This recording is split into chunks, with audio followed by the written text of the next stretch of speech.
Hello and welcome to How to Helen, where you learn something different every day. So this is just a quick random video because I just had my bumper fixed. It was old and rusty, and Sergio, this guy from Muffler Auto Shop, did a really good job. This is in front of Shea Stadium and the junk shop areas there, and he did a really good job. Here, let me show you.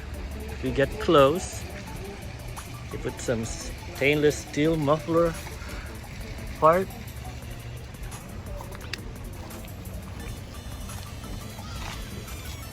And it looks really good compared to what I had before.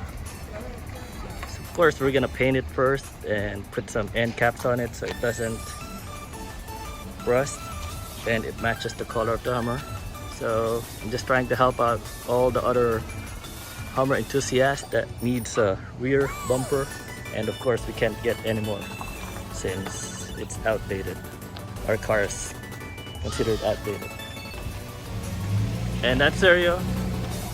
Alright my friend, I'll see you next week.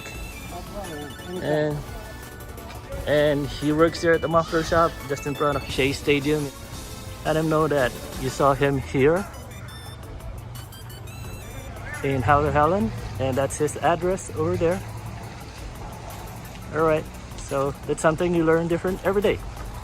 I hope this helps some other Hummer enthusiasts.